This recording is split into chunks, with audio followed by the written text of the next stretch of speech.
individual self-fulfillment over the duties of raising children. She spoke at a breakfast sponsored by the Mercatus Center at George Mason University for about an hour.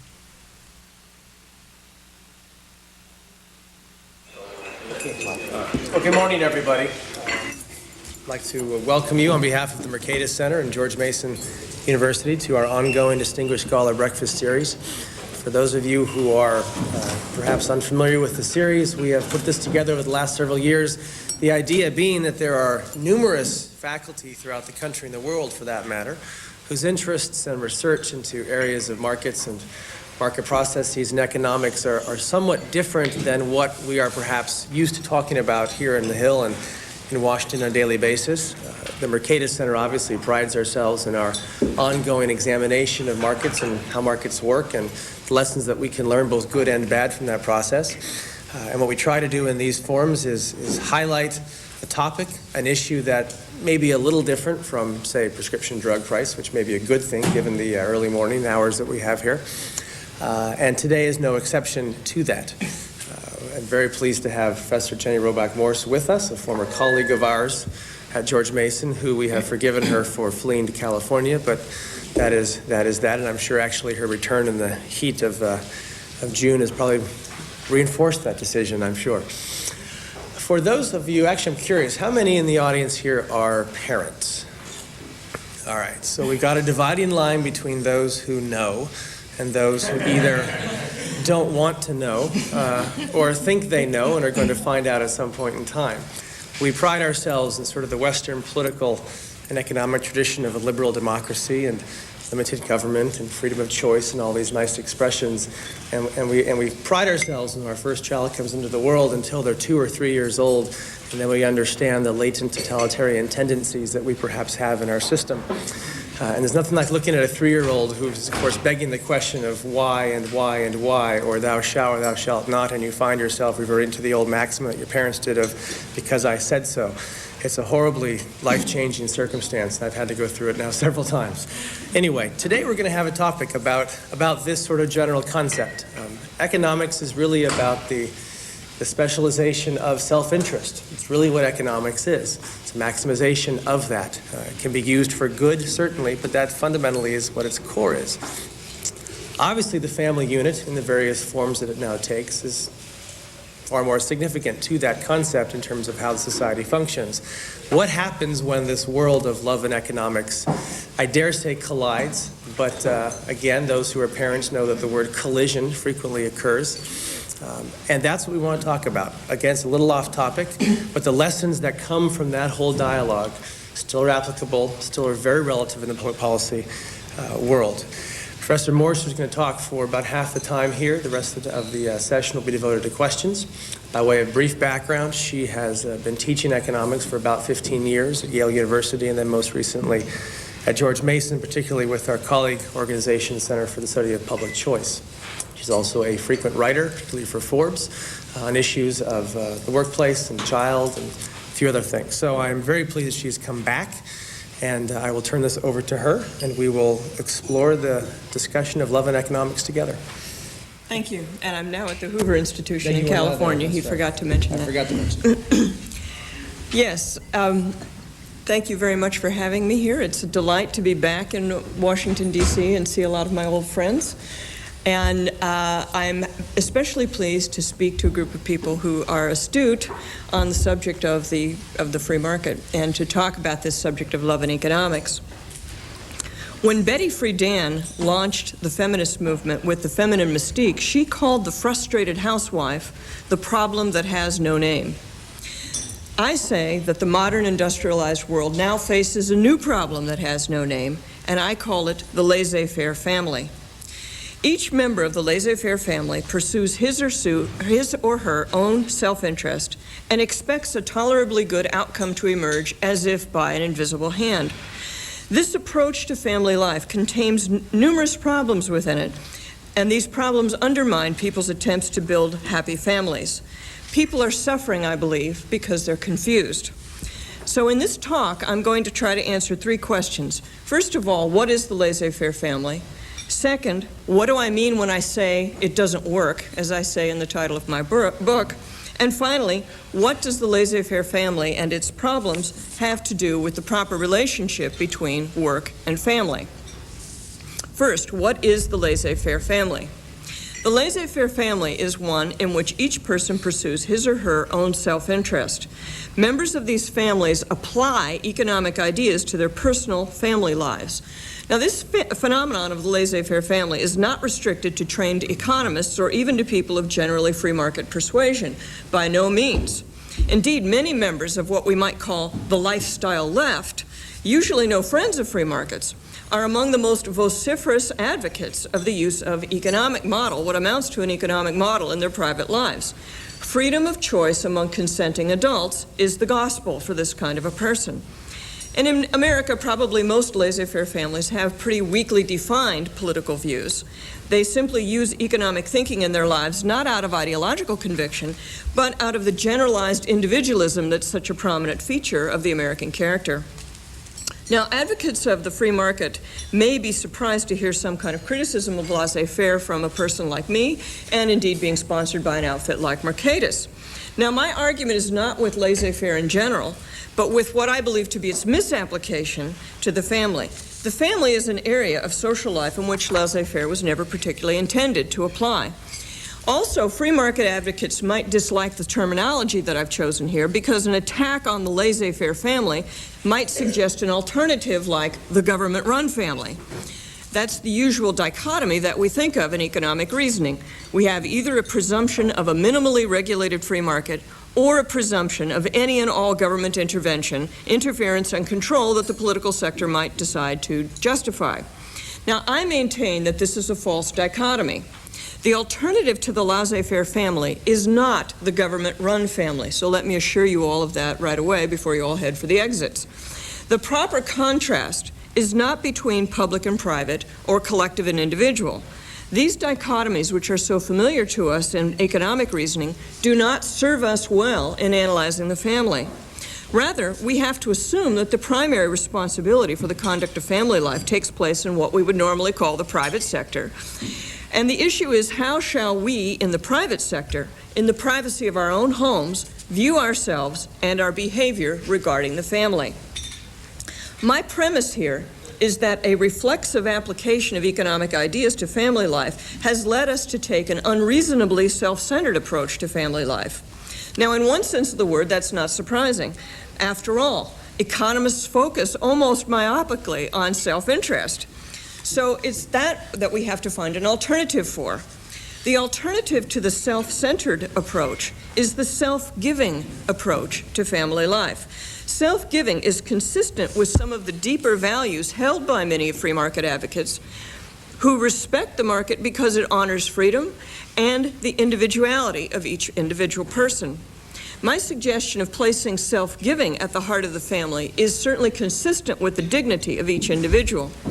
Far from denigrating the individual, self-giving actually elevates the worth of each person. Seeing oneself as a gift proves to be a greater act of self-valuing than seeing oneself as a set of desires in need of satisfaction or as a set of opinions in need of assertion. Here are some of the primary misapplications of economic reasoning to family life, which I believe have proven so destructive. The first, and probably the most prevalent idea, is that marriage is nothing more or less than a contract among consenting adults. A second problem flows directly from this, and that is that the only limits on the types of family structures are the choices made by consenting adults. The modern insistence on no-fault divorce and unlimited remarriages flows directly from that idea. So does the idea that cohabitation can be a genuine substitute for marriage. The alternative to viewing marriage as a contract is to view marriage as a covenant, not only between the man and woman, but also with God. The purpose of this covenant is the sanctification and spiritual growth of each member of the couple, as well as the building up of their community of mutual love. Now, obviously, for many people in our secular world, the concept of a covenant with God is incomprehensible. So I think that many of those people can easily understand the idea of a partnership between the spouses, a partnership based on mutual cooperation for the purpose of building a community of mutual love. And so in my arguments here today and in the book as well, I try as far as possible to appeal to this vision of the purpose of married love, a vision that I believe is accessible to large numbers of people, even those who do not consider themselves religious. Now, the alternative to a laissez-faire approach to family structure is to see that the family is a particular kind of social institution, and that as a social institution, it has needs and constraints of its own. The arguments in favor of free market economics are based on specific conditions that are peculiar to the market. In my book, I offer more extended arguments to show that the conditions that favor freedom of choice in the commercial realm are not necessarily applicable to the family, and if you'd like to go into that, we can do that in the question and answer session. Yet another misapplication of economic ideas is to judge other family members on the basis of how well they satisfy me. This attitude has a tendency to reduce other people to the status of commodities. We ask ourselves, am I satisfied in this relationship? Without realizing that a more brutally blunt version of the same question is, what's in it for me? It's a short step from that idea to the idea that people can be disposed of if I'm not happy with them. A final misapplication of economic thinking is to view the family as a collection of people who simply transfer resources among themselves in various ways. Parents provide food, shelter, and medical care for children. But reducing the parental role to the transfer of resources invites the notion of substitution. People other than parents can provide these same resources to the children. Paid child care providers can be an adequate substitute for maternal care. Government programs can fill in for services that parents fail to provide. Now, the alternative to viewing the family as a collection of resources is to view the family as a cluster of relationships and a community of love. The primary function of the parents is not to transfer resources to children. Rather, the most important role that parents play is to build up relationships with their children and with each other. Parents transfer resources to their children as a byproduct of building up a loving relationship with them. Seeing the relationship as primary helps us to see that not all programs that transfer resources to the family or to some members of the family will be genuinely beneficial to the family as a whole. Some government programs, and indeed private industry policies, can displace parents and actively interfere in the relationship building that is really at the heart of family life. Now that I've explained what I mean by the laissez-faire family and given an overview of the alternative, let me explain why I believe it doesn't work. I believe that there is a new modern definition of freedom that lies at the heart of our problem here. According to this new definition of freedom, a person is free if he or she is completely unencumbered by human relationships. All relationships are chosen and contingent. No relationships are given and absolute. A woman is free only if she's not required to be in a relationship with a child or with a spouse. Reproductive freedom means having an unlimited right to sexual activity as well as an unlimited right to abort or contracept. No woman can truly be free if she has a child that she doesn't want to have. Similarly, a person's not free if he or she is required to get married, to remain married. This understanding of freedom generates the right to divorce for any reason or for no reason. Unconditional marital or parental relationships constitute an unacceptable infringement on the modern person's freedom. Finally, no self-respecting modern woman can consider herself free if she's financially dependent upon a husband or on any other man. This notion of freedom as monetary independence has created what I'd have to say an almost hysterical demand that women must work at all times during her life cycle, regardless of her family situation. This, in turn, places a very high priority on substitute child care. If a woman's liberty depends on her financial independence, then it follows that this liberty depends on the availability of alternative care for children. Now, any resident of a modern industrialized Western country will recognize these cultural currents that I'm talking about.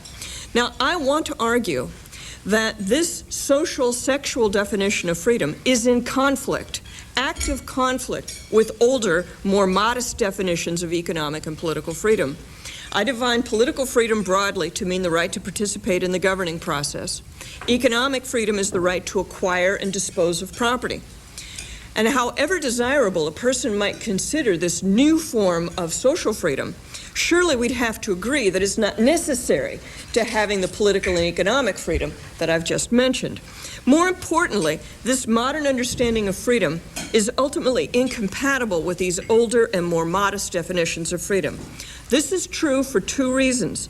The first reason is a social and collective reason, while the other is a personal and individualized reason. A society that defines freedom as the absence of unconditionally committed human relationships cannot remain free. And individuals who define freedom in this way are abandoning the very thing that has the best chance of making them happy.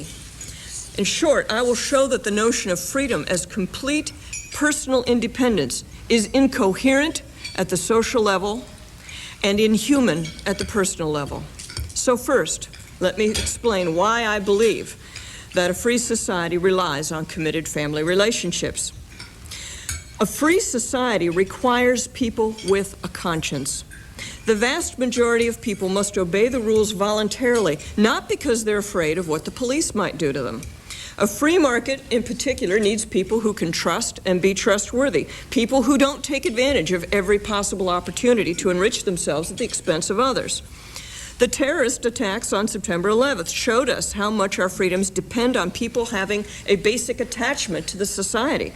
A handful of people turned our freedom against us. As a result, everyone now accepts greater levels of government scrutiny and control than we would have ever otherwise been willing to. But we do not develop trust or trustworthiness or self-restraint in a social vacuum. Now, most social scientists and philosophers think about the conscience in terms of arguments and justifications for various moral rules and prohibitions. We academics tend to take a rather cerebral view of this process of conscience development. But actually, that whole academic discussion about rational self-interest, and self-interest rightly understood, as we sometimes call it, that concerns the specific content of the conscience. We overlook the fact that having a conscience in the first place depends upon having a whole host of prior conditions being in place. A person has to have the desire to do the right thing. They have to have a willingness to learn about right and wrong and the ability to follow through and do what they know to be right. All of this is logically prior to figuring out the specific content of the conscience. Now, the remarkable fact is that this moral groundwork is not rational at all, but it is relational. We develop this not only in the precognitive period of our lives, but in fact in the pre-verbal period of our lives. The groundwork for the development of the conscience is laid in the first 18 months of an infant's life in the process of being in a relationship with his mother. Let me demonstrate this by counterexample. Let me look at one of the most common patterns of life for a child without parents. Children who are abandoned by their families often end up in orphanages, and their experience reveals to us some things about human development that we might otherwise overlook. Children who are deprived of human contact during infancy sometimes fail to gain weight or to develop. This failure to thrive syndrome is well documented. Some scientists now believe that the presence of a nurturing figure in the child's life actually stimulates the growth hormones. Now, all of the bodily, material needs of the child are met in these orphanages. The child is kept warm and dry. The child is fed, perhaps by having a bottle propped up into the crib. The child contracts no identifiable illness, and yet the child fails to thrive and may in fact die. The widely accepted explanation is that the children die from lack of human contact.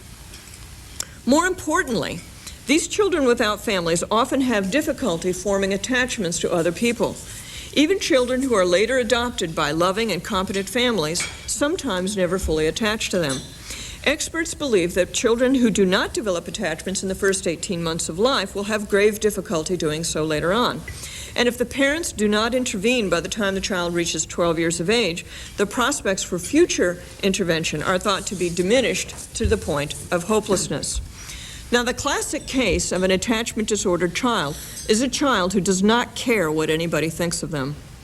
The disapproval of significant others is not a deterrent from bad behavior because there is no significant other.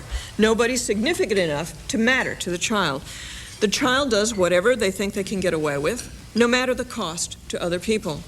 They respond to physical punishments or maybe loss of privileges, but not to disapproval. They lie if they think it's advantageous to lie. They steal if they can get away with it. They may go through the motions of offering affection, but people who live with them sense a kind of phoniness. They show no regret at having hurt another person, or they may offer perfunctory apologies. They may find it fun to torture animals. As they grow into adolescence, these children may become sophisticated manipulators.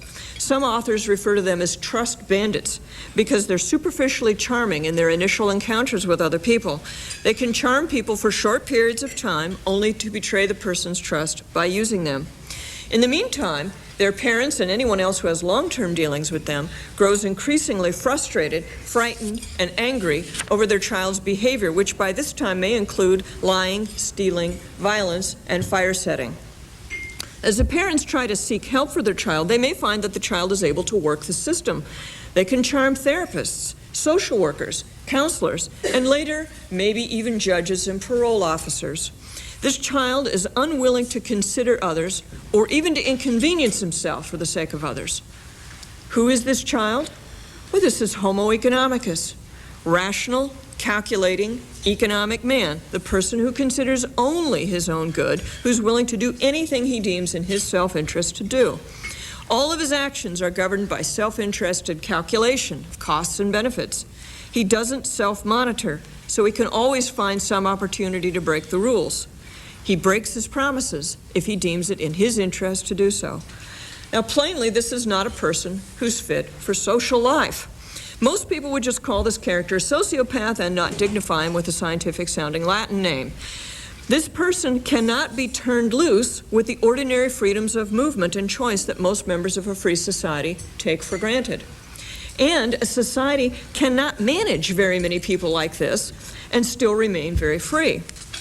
Now, the desperate condition of this left-alone child shows us that we economists and political theorists have been all along counting on something more than mutual interests of autonomous individuals to hold the society together. We have taken this something else for granted, even though it's been right under our noses all along. And this missing element is none other than love. How does love make the difference between a sociopath and the kind of person who can be trusted to pursue their own self-interest without causing too much trouble to other people?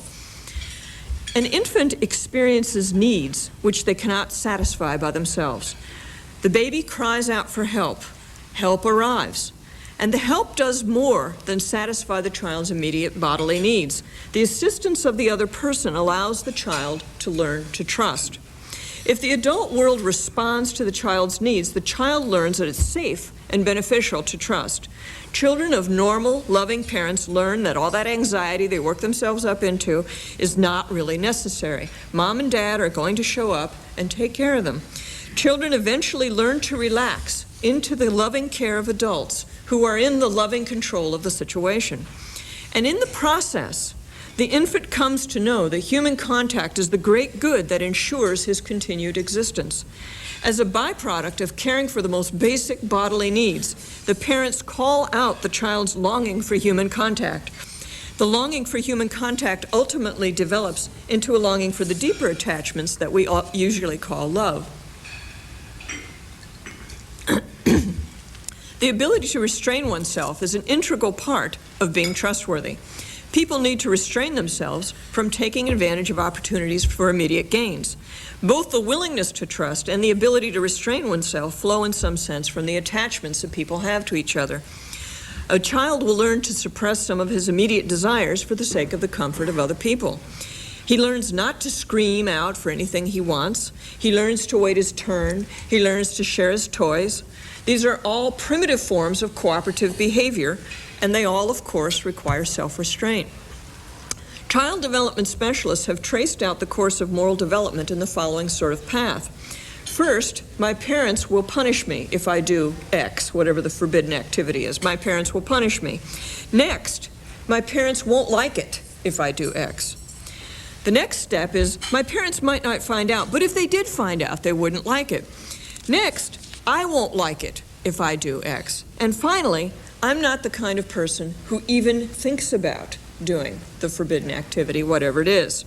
Now, for any of this progression of internalized prohibition to take place, there must be a significant person in the child's life. The other person is significant precisely in the sense that the child cares what the person will do and what the person will think. Their disapprobation becomes a tax, a cost on bad behavior. Now, once again, the attachment disordered child provides us with an instructive counterexample. Normal people care what other people think of them.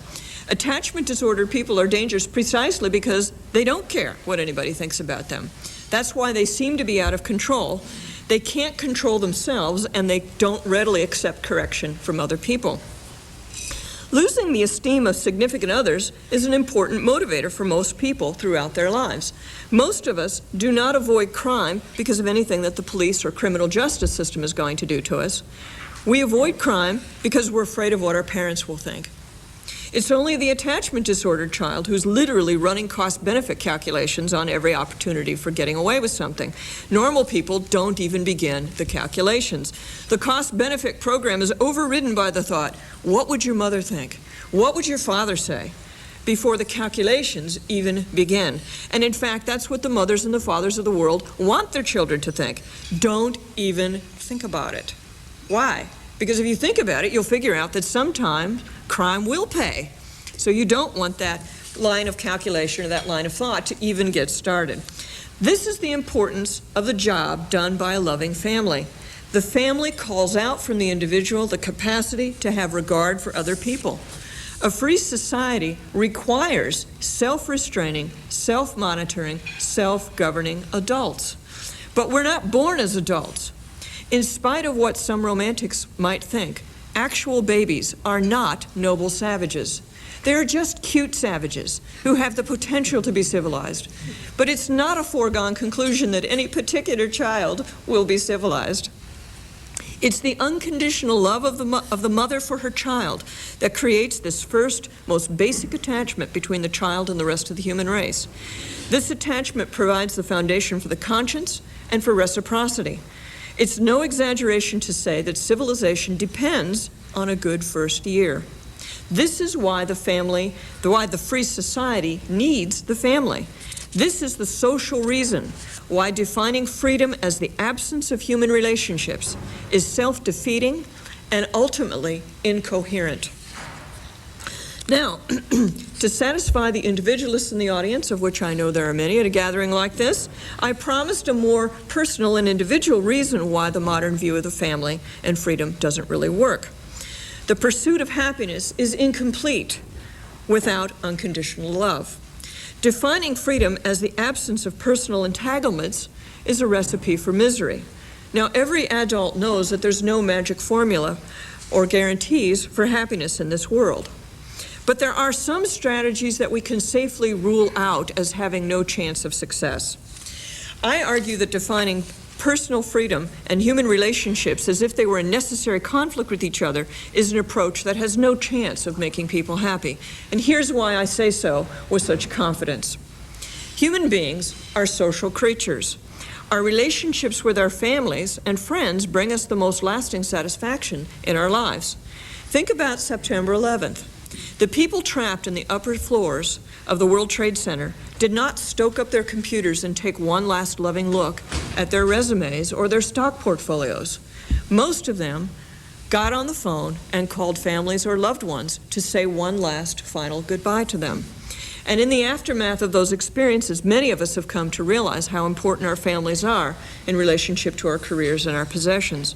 We might even say that the human body cries out for community. Biologically, genetically, no individual is going anywhere by themselves. We need one another for reproduction. It would be odd if this primal need for each other did not translate into some specifically social realm of our lives. Now consider the two organic, natural purposes of sexual activity. Obviously, reproduction is one of the natural purposes of sexual activity. Humans have this in common with other animals. But the second organic purpose of human sexual activity is to create unity and love between the spouses. Sex brings a man and woman closer to each other and builds up their connection and relationship with each other. So far as I know, humans are the only animals that copulate face to face. And I think this is not an incidental fact, but actually a central fact of building a social order. Community building is at the heart of both of these organic purposes of human sexuality. In loving one another and sharing intimacy, a man and a woman create a community of love between them. In bringing forth a child, they create a new little community of love in their own home. Now, this little community of love should be an inspiration to us all, but especially to those of us who celebrate the spontaneous order, especially spontaneous orders of the marketplace. The concept of spontaneous order, an order arising without conscious design, has occupied a central place in economic thinking ever since Adam Smith. Now, of course, the household isn't a commercial establishment, but look at how the family creates itself. Everything in the family arises naturally from the attraction of a man and woman to one another. No central planner needs to direct them to get married and explain to them what to do. The primary motivations for the household arise from the love of the couple from each other and for the children that result from their love. This little society is held together by love. Now, by contrast, the modern interpretation of human sexuality has turned sex, the ultimate community-building activity, into a consumer good. The modern mind denies that sex is about creating communities of life and love. Sex is about pleasure and enjoyment. To be exact, my pleasure and my enjoyment. The inherent social nature or social aspect of sexuality has been lost. This is where the usual dichotomy between public and private doesn't work very well for us. Sex is certainly not a public activity, either in the sense of performing it in public or in the sense of being subject to governmental control or oversight. But at the same time, sex is not strictly a private activity either. Every sexual act has ramifications beyond the two people who engage in it. Whether performed in the context of marriage, when performed in the context of marriage, sex has the potential to build up the family's life of community and love through both of its organic purposes. When performed outside the context of marriage, there's almost always some third party who's affected by what's going on. Moreover, the sexual urge is one of the few biological drives that have the power to draw us out of our natural self-centeredness. Now, make no mistake about it, we are self-centered. The economists are correct to insist upon this point. In infancy, our neediness helps us to notice other people and come to trust them, as I've explained. As we grow older, we become more independent. We have to interact with other people, but as economics teaches us, we could meet many of our material needs through impersonal transactions with strangers. That's what the marketplace is really all about. And we could easily create an entire lifestyle of having only instrumental or commercial relationships with other people. But our desire for sex has the potential to draw us out of ourselves. We come to care about another person, what they think, what they feel, and what they do. Our impulse, our self-centered impulse, is to see that person in terms of what they can do for us, which in this case is to gratify our sexual desire. But an adult person is not going to stand for being used in that way. The fact that I'm attracted to a guy doesn't mean that he has to become involved with me. And so in this way, I can acquire a deeply felt, urgent need to find out what he's all about, who he is, what makes him tick. I'm not entitled to sex with any particular person. I have to invest something of myself in getting to know him in order to win his interest in me. This is the essence of how sex is, at its heart, a social activity, a community-building activity. And this is the proper alternative. It's not between private and public, but we need a third category, which is to say social, which is outside of either of those two categories the way we normally think. The natural purposes of sexual activity are social. Pursuing a sexual relationship characterized by respect and stability forces us to consider the other person as a person and not simply as a means to self-gratification. The modern approach to sexual activity is profoundly anti-social. We've transformed this natural engine of community building and sociability into a consumer good. The modern world celebrates sexual activity as a source of pleasure, separated from either spousal unity or procreation. Much of our culture endorses our impulse to see the other person simply as a potential object of desire, rather than helping us to redirect it towards the good of another person. The culture encourages us to have sex without either commitment to a spouse or to a child. The spouse is no longer one's unique sexual partner. And if my sex partner is replaceable, then we can look at other people as possible substitutes. But actually, the uniqueness of our partner is one of the most profound ways that we affirm one another. My husband is not movie star handsome. I am not fashion model beautiful. But inside the relationship of love, we don't need to be. We affirm one another as if we were the most beautiful creatures on the earth. When we are disposable to one another, we're always looking for a better deal. Without the commitment of lifelong love, we can always convince ourselves that there's another guy who's better looking, more clever, or more prosperous. All we have to do is look around, and we'll certainly see somebody who's superior to our spouses in some dimension or other. It's only with the commitment to lifelong love that we stop looking around and start looking inside the marriage. We look at our spouses and see many wonderful qualities that are not immediately obvious. We see the quirks that make them interesting, that keep us fascinated with them over a lifetime. In short, we see them as persons and not simply as objects of gratification. When we're looking around for a better deal in a spouse, we often imagine that we deserve somebody better than the person we already have. But once we keep our eyes focused inside the marriage, we have to look at ourselves as well as our spouses. We can, if we're lucky, realize that we are not necessarily the perfect creatures that we'd like to think that we are. It's a moment of truth when we realize just exactly who our spouses have to live with. It's an uncomfortable moment, to be sure, but it's also a moment of grace and a moment of opportunity for real growth. How we respond to these moments are at the heart of the moral drama of each human life. We lose all of these opportunities if we insist that freedom from commitment is our highest value. Sex without spousal unity is a dim shadow of the full human potential of sex inside marriage. Now, the modern notion of freedom as independence has consequences for parental relationships as well as for conjugal relationships. A woman is not considered truly free unless she's financially independent of a man. In practice, this means that she must work and place her child with paid daycare providers. But this mother is not really independent. This is a myth. She's actually very dependent upon her employer and on her child care provider. Without the employer, she certainly would not be financially independent. Since her child's welfare is important to her, her own well-being is profoundly dependent on the child care provider, on the quality and competence of that child care provider. This modern social arrangement of paid employment and paid child care has not eliminated the primal dependence of motherhood. She has simply transferred her dependency from a husband to the market relationships of employment and child care. These commercial establishments have no particular reason to be committed to her or to her child. The modern insistence that mothers be financially independent replaces a human, personal relationship with a commercial, impersonal relationship. This is, quite simply, inhuman. This is why I say that the new definition of freedom as personal independence is incoherent for the society and inhuman for the individual. A society that defines freedom as the absence of binding personal relationships will undermine its most basic freedoms within a generation or two. An individual who defines freedom as the ability to exit any and all personal relationships will sooner or later find himself with nothing but impersonal relationships mediated by either the market or by the government.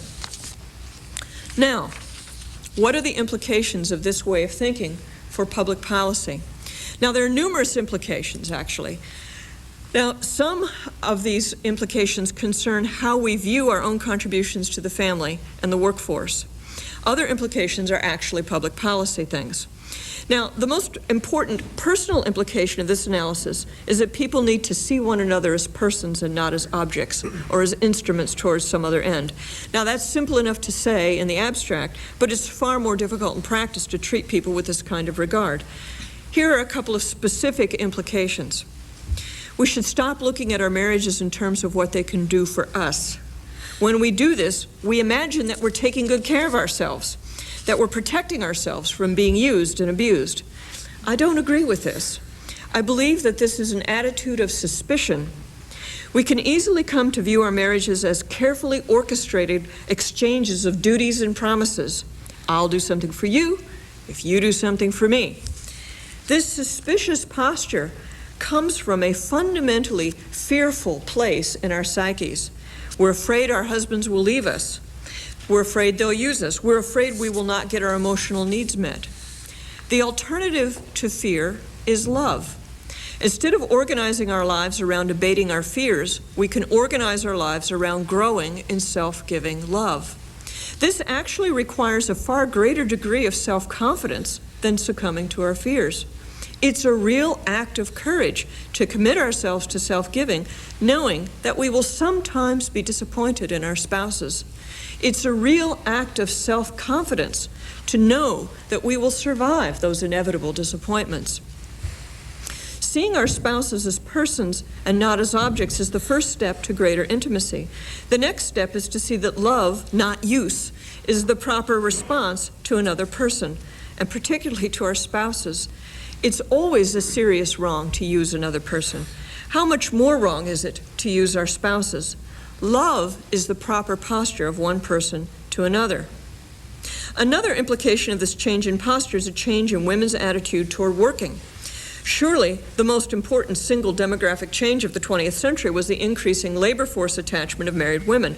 This is a trend which, of course, most people celebrate with the argument that women are entitled to all the same sources of power and status that are available to men. Now, the outward appeal here is to women's pride, but the inner appeal is to her fears and her fears of relationship.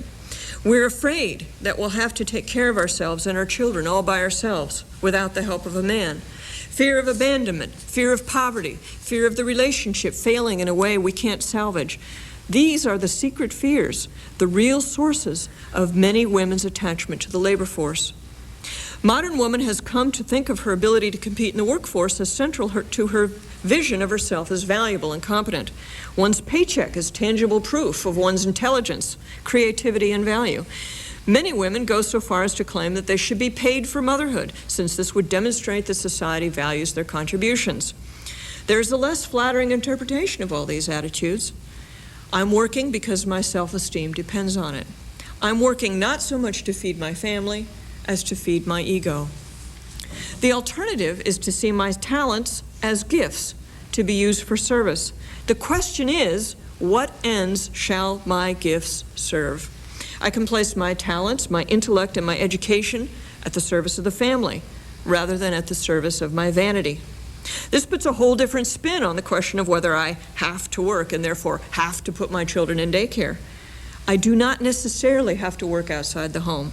Therefore, I do not necessarily have to have paid child care provider. I can adjust my work to meet my family's needs. And this leads us to public policy. In my opinion, government should not be paying mothers to put their children into commercial care. This is an impact of the current U.S. tax policy that gives tax credit for paid child care. Government should not be giving benefits to unmarried mothers. Instead, government should facilitate speedy adoptions of children into two-parent families. Further, it would be helpful if the government gave generous tax benefits to married couples with children. In the United States, this has been done through granting a small tax deduction for each child in the family. However, this amount has steadily eroded in the years since World War II and could easily be increased. Implicit in this vision, implicit in my recommendations, is a vision that should guide public policy concerning the family. Let me make that guiding principle explicit. I mentioned it at the outset, and I'll renew it now. The primary function of the family is to build relationships, not to transfer resources. Transferring resources from outside the family should only be done in ways that build up the family. For instance, one of the insights behind welfare reform in the United States was the fact that the structure of the programs essentially replaced husbands with welfare checks. Husbands and fathers became replaced with money from the government. This undermining of the family had vast ramifications for every aspect of people's lives. Another set of policy implications has to do with how we view equality between men and women. The modern American feminist movement has spent most of its energies trying to make women's career paths as similar to men's as possible. Equality and justice have been defined in terms of equality of outcomes pretty much at every point in the career path. I believe that this effort is fundamentally misguided.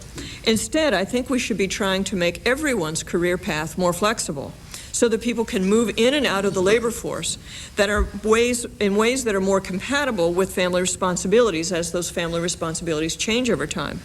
We do not need more highly structured labor markets with more elaborate sets of benefits mandated by government. We need more flexibility in benefits, hours worked, and in the creation and retention of job skills.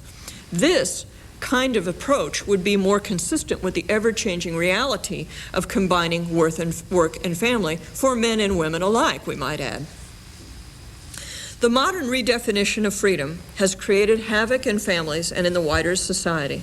The modern world has defined freedom to mean being unencumbered by human relationships. I've tried to show that this understanding of freedom is incoherent for society and inhuman for individuals. It's no surprise that an error of this magnitude would generate destructive public policy. But correcting the public policies really only scratches the surfaces of the changes that we need to make. Far more fundamental are the changes that we need to make in our attitudes. No government can make us change our ways of thinking, and nor would we even want them to try. We need to do this part of the work ourselves. We need to move away from a distorted individualism into a more constructive, socially engaged individualism. We need to see the dignity of each individual as something that makes him worthy of love, not an object for use or a source of fear. We need to see the importance of the individual, not strictly as a consumer or as a voter, but as the only agent that can truly change a culture. Only in the family can we begin to change the climate of mutual suspicion into a climate of mutual love. From this, we can create a society that combines the best aspects of the modern world without succumbing to its vices. Starting at home, we can create a civilization of love. Thank you very much. For the record, I used to do nasty things to frogs, and I do aim for cats when they cross the street in front of me. Quite gleefully, I might add, which is probably a reason why I've chosen a career in politics, I guess. We have a few minutes left for questions. Are there any? I can lead with one, but Norm. I agree with most of what you said, except for your conclusion, where you seem to suggest that we as policymakers should think of how this will impact on the family and strengthening the family. But isn't it a more healthy? But wouldn't it be better for all individuals in whatever kind of social arrangements they live their lives if we as policymakers simply stopped making so much policy and focused on the limited constitutional roles of the federal government, which is national defense, coin the money, and run the post office. And given the great job the federal government has been doing at running the post office, I certainly don't want them trying to make my family any.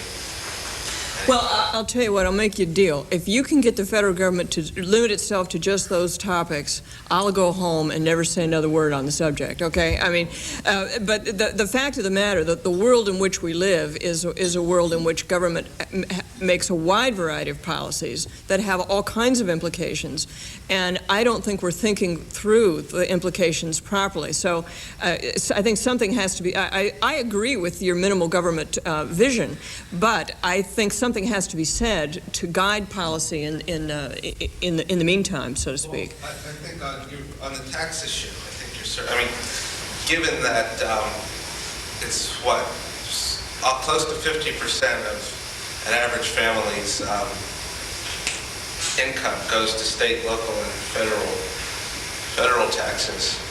Isn't that's one thing that should be. Yes, that's an obvious thing to do, and part of the issue with that is that whenever somebody says, well, women have to work in order to support their families, the truth of the matter is the second earner in each family is working to support the government, and we don't often look at it that way. But the median income, just for the record, is the last time I looked at the statistics for the median income family, the biggest single bill they pay is the tax bill, and it's about 40% of the median income family's budget. And so therefore, obviously the tax code has not kept pace with preserving any kind of family values of what might have been in the immediate post-World War II period. It was on the order of 15% that the median family income was paying. So this is obviously a huge part, but it's hidden from public discourse in many ways. So I think the point to make is that the secondary earner in the household is working to pay the government and not to put food on the table. And I think people lose sight of that,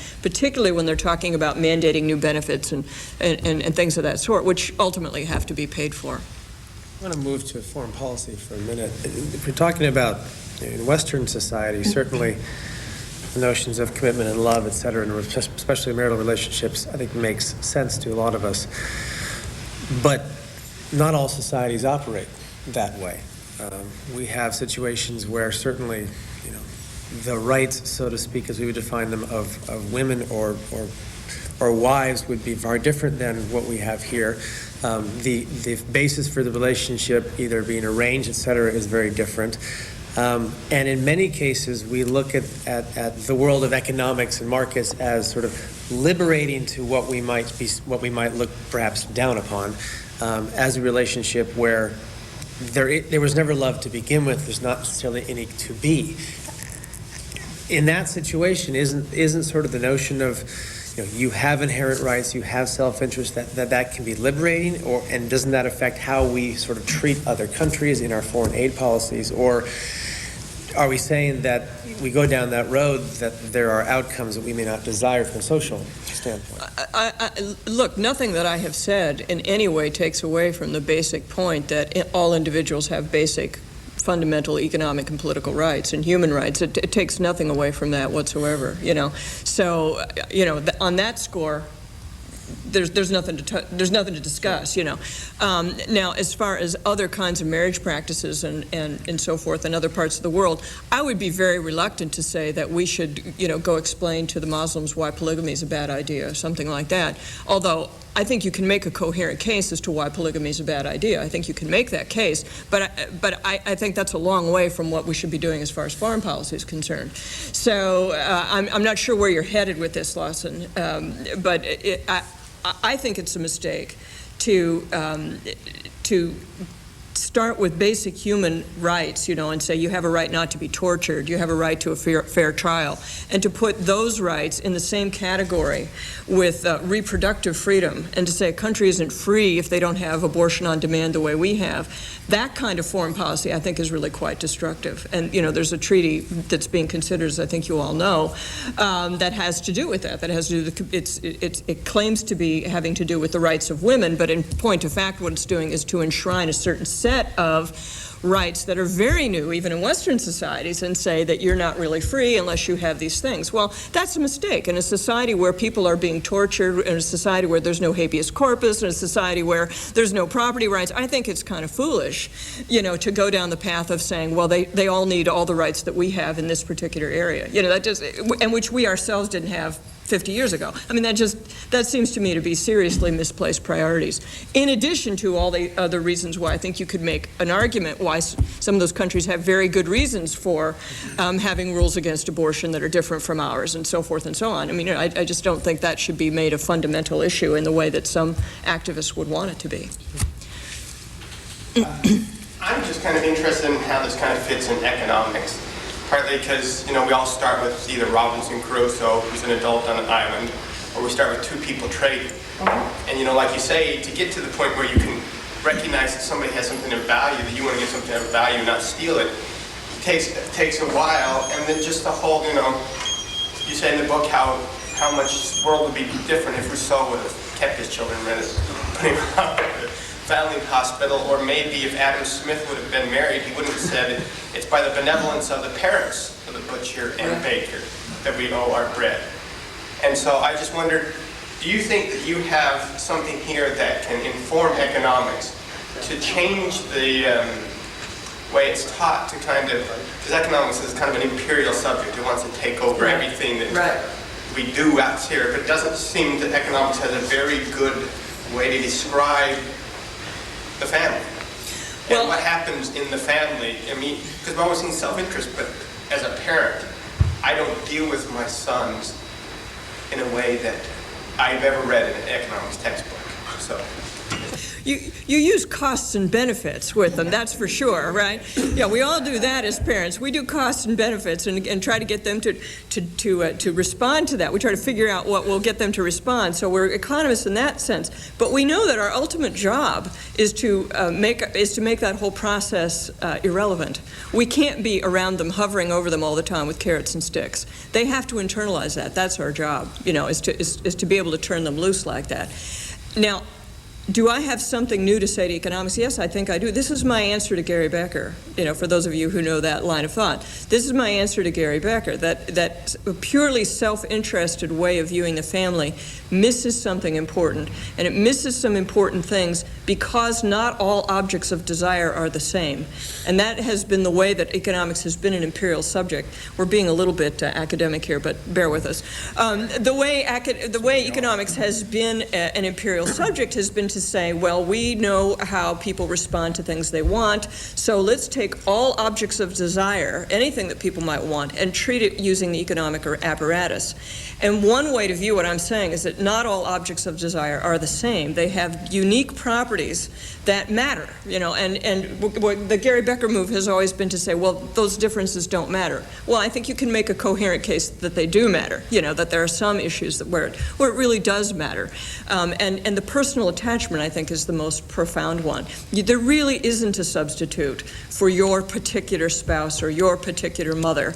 No matter how crazy your mother was, no matter how bad your child, there really isn't a substitute. And I say that as an adoptive parent, okay? I am, in a sense, a substitute mother. And it would have been better for my son if his birth mom could have taken care of him. That would have been better for him, but she couldn't, and so I take over. But the fact is that reality for him can never be undone.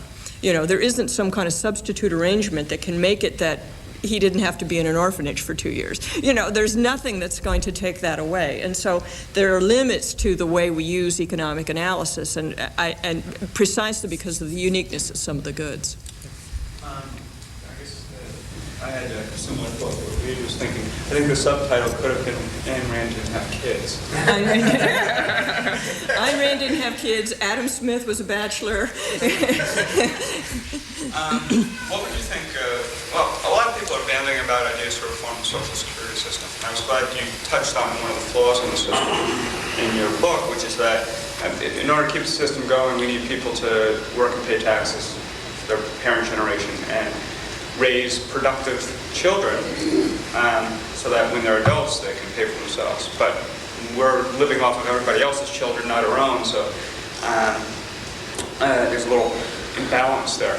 What would you think of redesigning the system so that instead of people getting benefits based solely on how much they contribute to the system financially, they got a percentage of their children's future earnings? And you could arrange it so that instead of people getting only from their children's salaries, if you're worried about raising children who go off and be homemakers,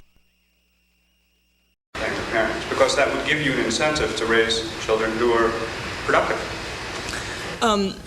I think it'd be simpler. I think the Cato Institute plan would be simpler to just privatize the thing. I'm not sure this is practical, and I haven't thought through what you're saying. Although I understand what you're trying to say. The issue you bring up about the homemaker, I do want to say something about that, because I think that among the critiques of the modern world, I suppose you'd say, the Ann Crittenden critique that mothers are not properly valued because of Social Security. I think that's an area where there is room for reasonable reform to make it possible for women who are homemakers to have some kind of I don't want to call it contribution, to have some kind of benefit, or to have it arranged by the spousal, to rearrange how the spousal contributions are done, so that, and again, you're building up the family unit rather than breaking it apart into its individual constituents. I think there is room for meaningful reform in that area, and I'm just going to let it go at that and not try to specify what I exactly think it would be. We are actually past our time. Jenny's not going to be fleeing yet, so by all means stay. But I do want to officially conclude this so that those of you who need to go may. Make sure you grab a book on the way. And thank you, Jenny, for being here, and thank you all for being with us. As a quick reminder, the second part of our financial regulation course, which could not have come at a better time, is this afternoon at 12 o'clock just down the hall. And if we don't see you there, I'm sure you will hear from us very soon about the next few months of Capitol Hill campus. So again, on behalf of Mercatus and George Mason, thank you to Jenny, and thank you all for being here. So. Thank you.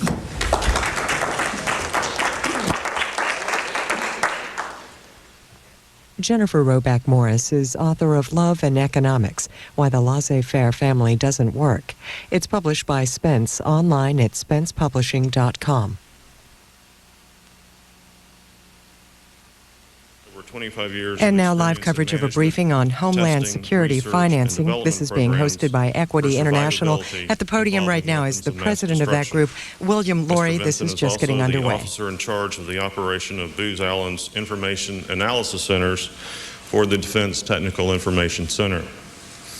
Over the past 10 years, Mr. Vincent led the formulation of Booz Allen's counterterrorism business involving weapons of mass destruction.